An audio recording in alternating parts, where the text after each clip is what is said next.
Alright, so I'm just going to record the whole process here that it takes to get this scanner up and running so that it's a little bit easier. So this is the Lenovo laptop. It will be in the back room where the 3D scan or the 3D printers are. You just need to click on the staff login. In fact, there's no password, so you don't have to worry about that. You also want to make sure this scanner here is plugged into the computer before we open the software. So just make sure it's plugged in. The software is called Sense. This is one down here on the bottom. And when you double click on it, it should look something like this. Then it's asking us what do you want to scan. We're going to say a person, and we want to scan just the head. So I'm just going to use a couple of hands to make this happen. But we're going to point the scanner at the person we're recording, and then just hit start scan. You need to be about 15 inches away from the person. So it does a little countdown. Now, while you're scanning, you're going to be over here trying to scan the whole face. And now you want to go low and high in order to get that. And basically what you're trying to do is you're trying to fill in all those little white spots that it brings on the screen. So, and you can go all the way around. If you lose tracking like that, just kind of back up a little bit and you should be good. Oh, and I don't even know if I'm pointing it at you anymore. There we go. So, as long as you're using this computer, you should be good. I'm going to juggle everything here. Okay.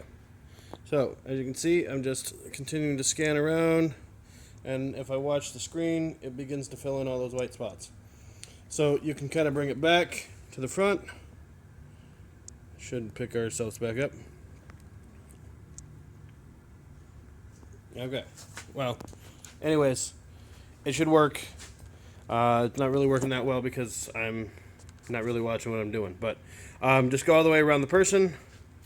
And if you lose tracking, just repoint it to them. Otherwise, you can pause the scan and actually restart the process. So I'm going to do that.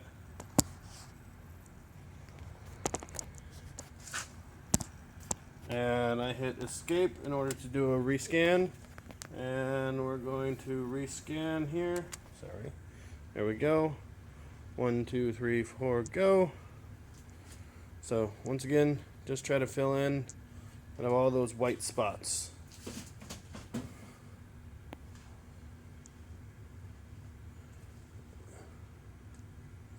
So there we go. Should come back and do it well. Alright. So of course you want to get on all sides of the person, go low, go high, and just begin filling all those white spots. Alright, so once we're done, we can pause the scan and then just hit next. It's going to create a model. Here, I didn't get all the way around them, so we're not going to see the back part of the head here, so that's why it's important to pick up all of the scan. Keep going around, but then you hit the solidify, and it'll actually fill in any spots that you didn't scan, but it's best to get the scan first rather than forcing the software to fill it in. Once it's done processing, there's a lot of holes, so it's filling in a lot of stuff. Then we're going to be able to hit next, hopefully. There we go. So we should have most of that scan. Yeah, we don't have all the hat, but that's okay. And then because I didn't scan back here, it looks like he got shot with a gun, which is not so great. But as long as you scan it well, that shouldn't be a problem. Then from there, you just want to hit next. Want to continue. Want to hit next again and continue, and then it's going to prompt us to save this file.